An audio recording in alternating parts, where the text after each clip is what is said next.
Today, I am chatting with my good friend Deborah, who kind of changed the game for me in 2023. I actually met her in France at a business conference we were both at, and she told me what she did, and I said, I need you. Please come help me. And so she worked with me and my team, and just it was amazing. So, Deborah McDaniel is a CEO, mentor, and support strategist for high achieving women entrepreneurs who desire to shift from being self made to wildly supported. Through helping them cultivate lush ecosystems of support in their business and life, Deborah helps them shift from holding it all to building the foundations and structure to hold for them so they can make more money, have a bigger impact without burning out. We talk about what is the system and what kind of systems you need to set up in your business, even about hiring a team. This is an episode you don't want to miss. Let's dive in.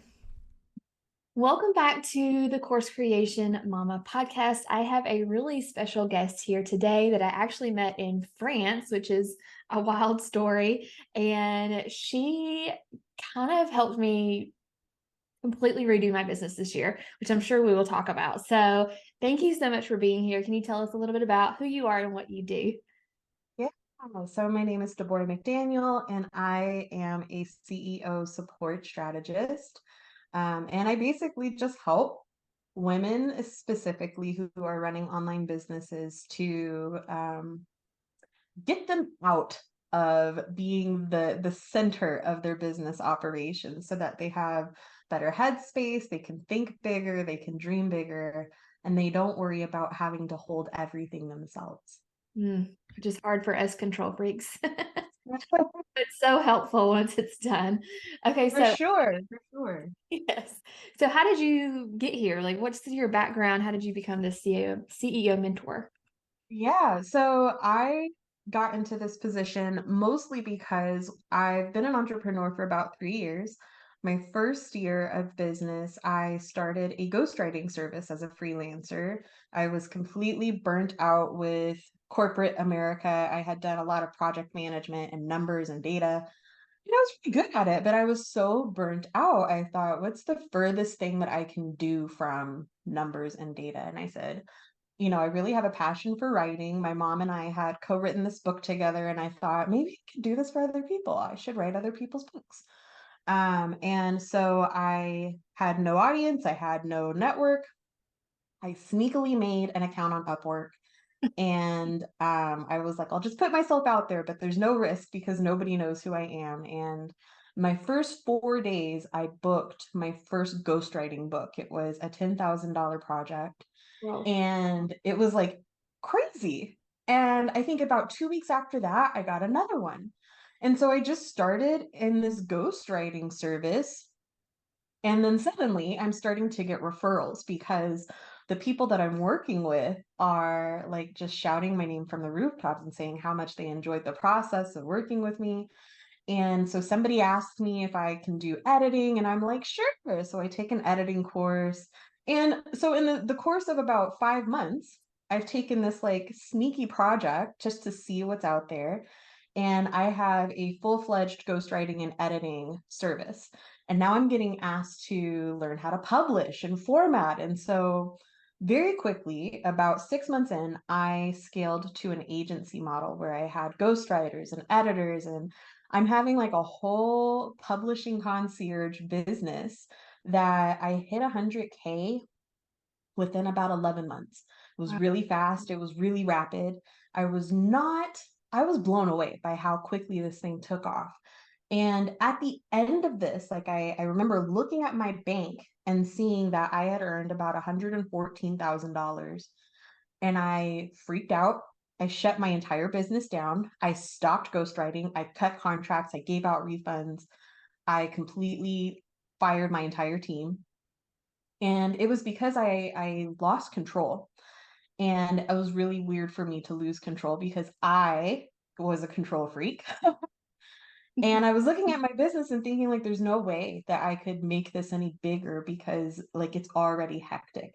And so on paper, it seemed really successful, really lucrative. I had a wait list that was 6 months out.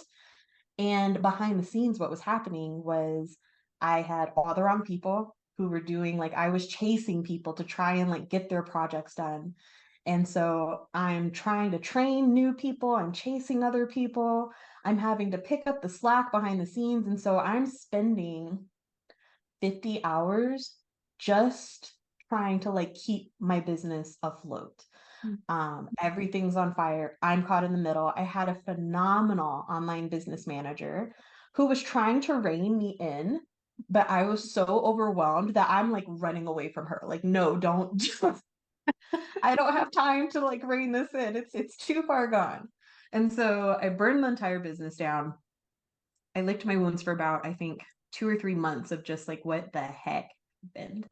I went from $16,000 a month to two. And I really like sat with how did this go wrong? Like I was such a great leader in corporate America. How did this not translate? And so I thought, okay, I need to earn some income. I can tap back into my project management skills. And what I'll do is I'll become an online business manager for women who are already making multi 6 and 7 figures because clearly they know something that I don't. And so I'll give them a service and I'll be able to see behind the scenes and really like help, but also teach myself how to do this better. And so that's how I pivoted into what I do now. And what I learned very quickly was that the things that happened to me at the very beginning of my business kind of blowing up and then I lost control of it, it happened at every single level. Mm. Everybody is going through the same kind of crisis when your business explodes and you're trying to like keep everything going without losing your mind. And so that's what inspired me to really like dig into, okay, let's look at like leadership principles, let's look at team, let's look at systems, like how can I make this better for everybody so nobody like does what I did. Oh, wow. I did not know your story. That's amazing. And I feel like there are so many opportunities right now for people to start an online business, but we don't have business degrees. We don't have management degrees. And so you're not just a business owner, you have to be the boss and the CEO and the CFO. And then you start taking on all these roles. And man, that's kind of where I was when I met you, Deborah, in France. I was like, I am doing all the things that I feel really burnt out. And I have built this business so that I can, spend time with my kids. And then, but now I don't get any time. And I'm sure that's every CEO you work with.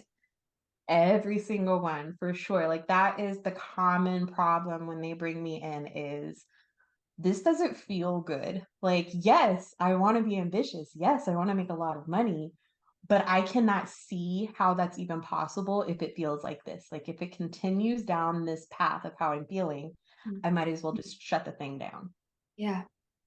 So yeah, Deborah and I met, we were at like a training conference in France, which is kind of crazy, but we came together through two different really awesome female entrepreneurs, met each other. She explained what she did, and I was like, I think I need you. I don't know how or why or like what's going to happen, but something needs to change. And at that time, I don't even think I knew really what a system was.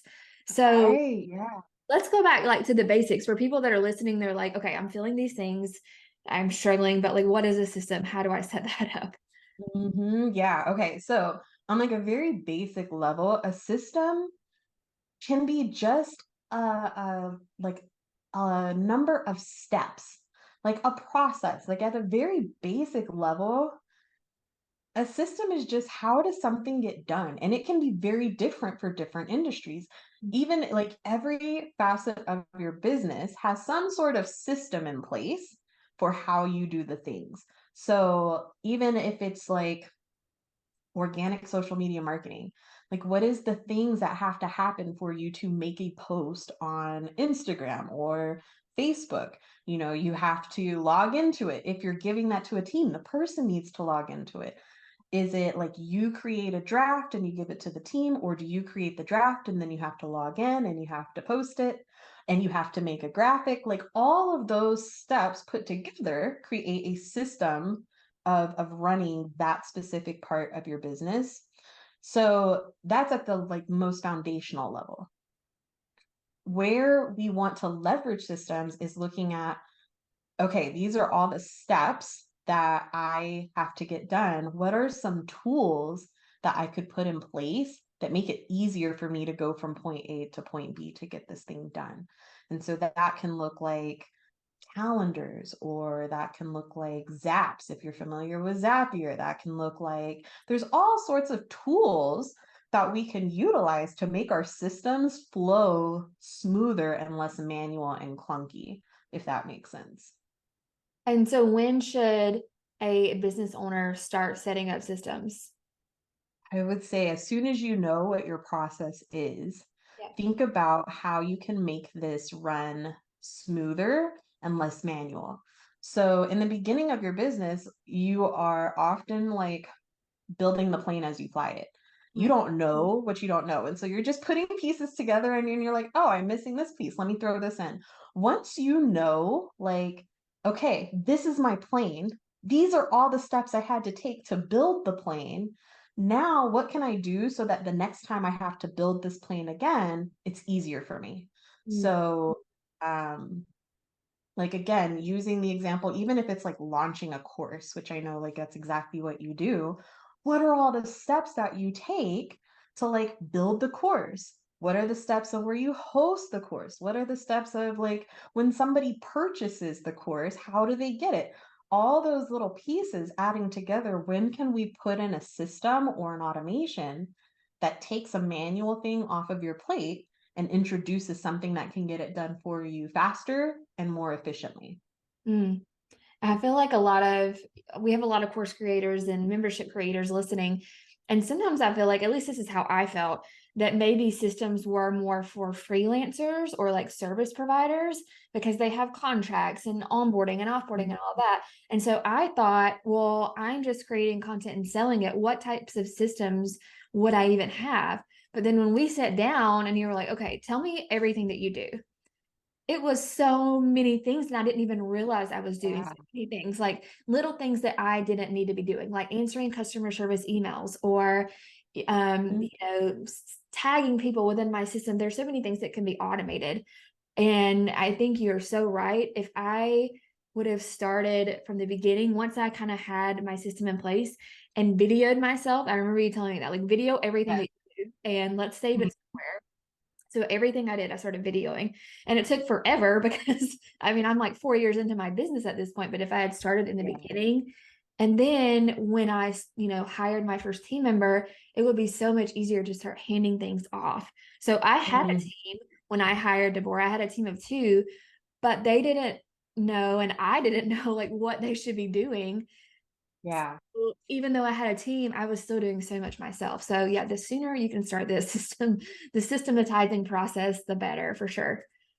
Absolutely. And you bring up such a good point about having people, but not feeling supported by those people because they're not sure what to do and you're not sure what to give them so that it actually like fits and creates the space. Because that's the goal. The goal with the system is to get you out of the thing so that you get some of your time back, so that you have opportunities to spend time thinking about like where's the direction of my business going. If we don't have that space, like we're literally everything's on fire, and it's really hard to think clearly when everything is on fire, and then you bring somebody in and you think they're going to help put out the fire, but what happens is they just jump into the fire with you.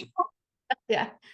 So it's really important, I think, especially like I love this analogy of building the plane as you fly it, because when you're paying attention to how did I build this plane and how can I make it easier to build the same plane the next time, it's a lot easier to figure out, okay, does this step need to be done by a person, or can I put in a tool or like an automation, a software in place to do this? And when you know, like, okay, this thing can't be done by a software, but it can be done by a person, it helps you have a lot more clarity of who should be in your business and helping you and what specifically they should be doing so that you can get your space back. And so often we don't know because we're not paying attention to what is the steps that I'm in that I need to get out of. And so we kind of put them in places where it seems helpful, but it's not helpful because you're still building the plane by yourself and they're like creating their own plane. Yeah. But it's like we're not talking to each Yes. other. Yeah, I feel like some people they'll hire a VA and then expect the VA to know what to do. And it's like they don't know. They're just going to do what you ask them to do. And if you're not super Exactly. clear, then they might, like you said, try to figure out their own process, but it's different than your process. And then you're going to get, frustrated. Mhm. I dealt with that with a few team members, and it was my fault. Like I didn't have a clear plan in place, a system in place. And I think really, especially if you're already an established business owner, maybe you're not at the beginning, but you already are established and you're starting to feel some of these things that Deborah was talking about, doing an audit of everything that you do, and then writing down the process, delegating, and then, like she said, that gives you time to think about the future of your business, which is so important and what so many CEOs are lacking because we're still in the weeds and we can't like zoom out and see, what do I want for next year for my business instead of doing all these little things that really don't matter. So, that's Absolute. okay. So, what are some common areas that you see where business owners don't have systems in place? Hmm. Okay, so I feel like this is a loaded question because number one, it depends on the CEO, but I have found that generally where we don't have systems in place is where we feel really scared to Mm, hand over control to something or someone else that could potentially decrease the quality of our product. Like it's where we feel we should have the most ownership because this is the most important part of our business. And that is the number one place that you absolutely need to have help. yeah. So like it doesn't make sense. Like, no, I should hold this because this thing is like the meat of my business. And it's the thing that drives revenue. It's what I'm known for. It's my reputation. When we have all of these expectations on this one role, that is generally the role that we need to bring in some support. And it's because that is where we will intentionally hide ourselves in the weeds to prevent ourselves from having the space to think of something bigger. It's our comfort zone. It's like that zone of excellence versus zone of genius. Mm, This is where I find CEOs hide out in the zone of excellence. It's I've put this product together, my reputation depends on it. I know how to deliver a really stellar product, and I don't want something or someone to come in and accidentally mess this up. And now, like, I'm losing what I've built. That is always like the underlying fear. And that is the number one place that we want to have somebody to come in and support. We want to disseminate some of that responsibility so that it doesn't feel like it's solely on you. It's got to feel like, okay, this is a shared effort. I trust the people to do the things that they can do. I trust the systems and the automations to do what they're supposed to do. And I know that in the one place in this process that I truly shine, I own this, but I don't have to own everything else. hmm Yeah, and there are very few things in your business that only you can do. There Absolutely. are many things that other people can do that maybe you think only you can do, but it's not true. Just to give a specific example, if you're like, okay, what exactly could that be? So when I first started working with Deborah and we were trying to figure out, how to delegate, I was still heavily involved with our members' Facebook group. So much so that like I felt like I needed to answer every question and be available for everyone. And I didn't sell it as like that kind of course. I sold it as a DIY course, but I still felt like I needed to give so, so, so much when really I had a team member who had taken my program and she was trained well. And I gave that to her. She's doing a fabulous job and she answers all the questions. And if she needs help, she'll ping me. But it's not like I have to be in control of every single little thing in the Facebook group, which frees me up for a lot. So I'm sure there's other examples you can think of, Mhm. but customer service emails, you don't have to be responding to every single person, there's Absolutely. It's even like boundaries, right? You brought up a really good point about feeling like I have to be on and I need to respond immediately. Mm. Like even just zooming out to being like, okay, what's reasonable? Like based off of the investment that this person made, what is reasonable for me to show up and answer their questions? Is it somebody else coming in and answering the questions and then they ping me when they need me, but now I don't have to be like on alert, on call 24 hours a day? Is it like I just set some boundaries that says like, hey, I'll pop in between this hour and this hour. If I don't get your question then I'll get it the next day. Yes. Yeah, I also was really bad about not having set business hours. So I've done a few high ticket coaching programs and they had Voxer access to me. And I was on Voxer at Mm. like 10 p.m. And Deborah was like, no, like, stop that, please. I was like, well, I feel like they paid me so much and I need to give them. And she's like, no, that's not what you promised. Like, be clear about what you're promising, but then also be clear about your boundaries and tell them and then stick to those boundaries. And I was not good at that Mm. at all. That was a lesson for me too. Like this is again, like I say this having gone through all of this in my first iteration of my business and just learning these lessons of like I am a recovering people pleaser. So it's like it's so easy to get into like, okay, how do I make this investment worth it? And that's kind of where like this, I need to do all these things because, they paid for it. So they need to have touch points with me specifically. That's what they're paying for. And it's like, okay, no, if we actually zoom out, what did we say we're going to give them? Can we give that to them without having so much access to you? How do Yes. we replicate the plane without you being the person that builds the plane and holds it together? Mm, that's good. That's really good. Yeah. So if you're thinking about, starting systems, think about what are the very few things that only you could do. So like as a course creator, you can create the course, like the videos. You probably don't want someone else doing that if you're selling it as a personal brand. But outside of that, pretty much everything else can be outsourced. I can't think of Yeah. anything else other than actually creating being the educator, you're the course creator, but all the other stuff, the sales, the marketing, you can outsource a lot of that. Absolutely. And as you start to learn, like if you understand your sales process, once you understand it, how do you automate it? Once you've automated it, how can you introduce other people to help bring like whatever pieces you're still holding on to, try and bring a person in to help you with that. And I think that's really like the steps that you should take as you're building your business is going to be you do the thing, you figure it out. How does this flow for you? And then the next step is like, how do I automate this? How do I introduce a tool or a software to make it easier for me to do this thing? And then you document that. So, like you said, I was having you like record everything. Every time you do something, just, start a Loom video and walk through it, and then the next step is bringing a person to do this for you. Okay, so that kind of leads me to the next thing I wanted to talk about, which is building a team that supports you. So I'm sure we have a lot of listeners that have no team. So let's start there.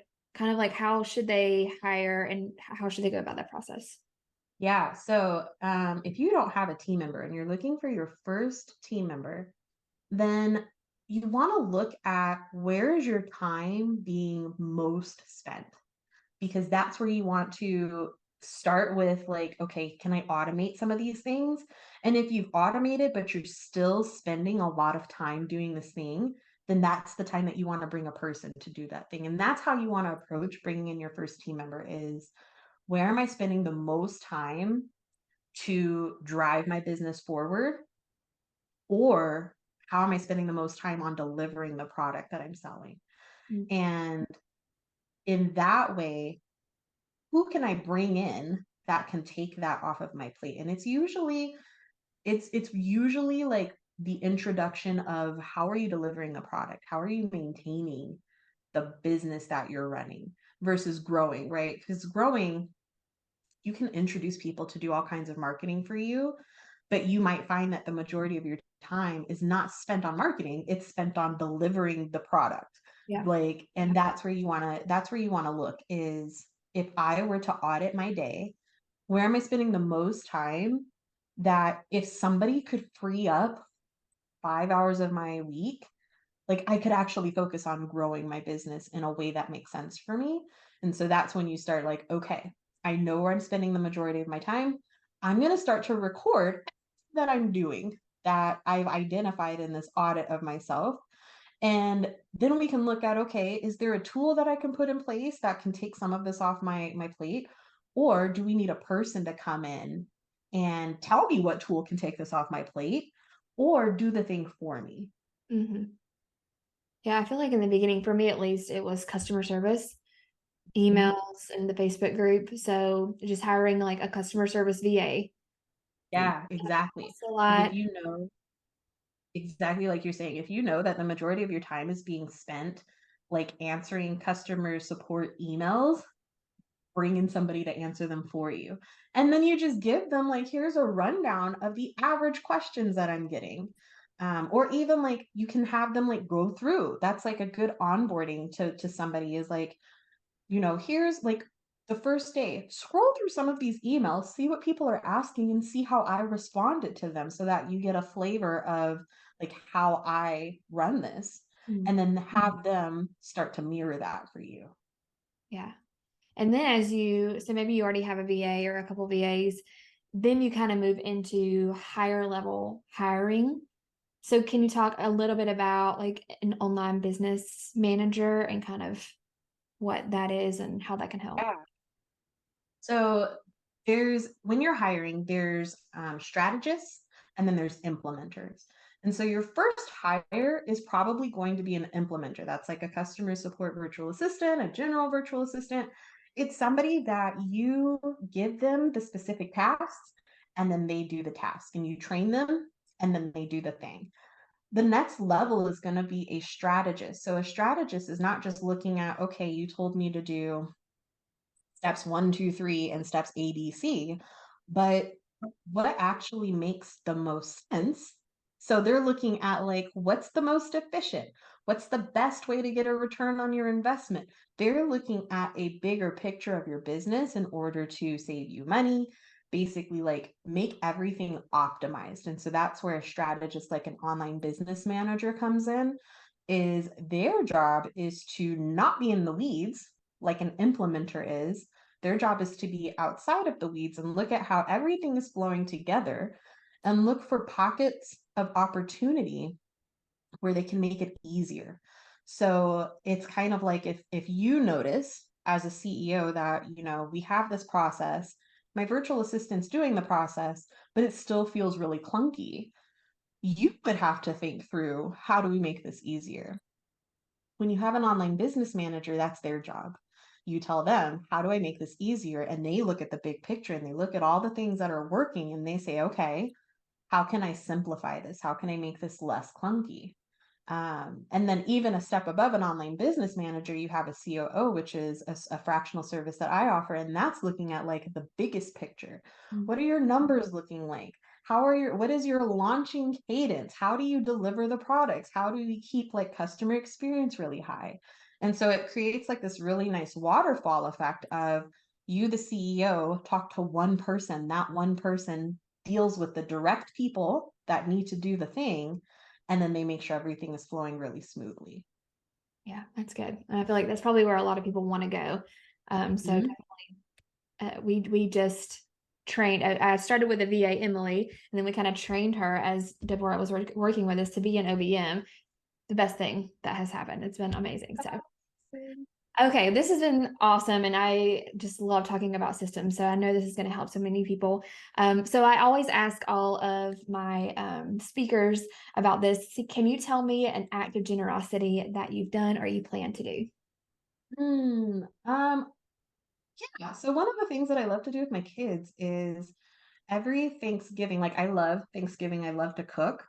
And so we will go and volunteer to hand out Thanksgiving food supplies. It's a very like passion project of mine to just make sure that people have enough food to eat and getting my kids involved in volunteering and seeing like the gift of being generous and like even generous with just our time. Yeah. Yeah, it's so important to get kids involved too and teach them that at an early age. I love that. Awesome, Deborah. Well, this was great. So let's say someone is burning up in the fire right now. Everything feels crazy. How can they find you? How can they work with you? Sure. So I am mostly on Facebook. My Facebook is facebook.com/DeborahJoyXO. And I'm also on Instagram, and my Instagram handle is XO Deborah Joy. So you can just reach out and send me a message if you like. I'm always available to jam out on systems and strategy.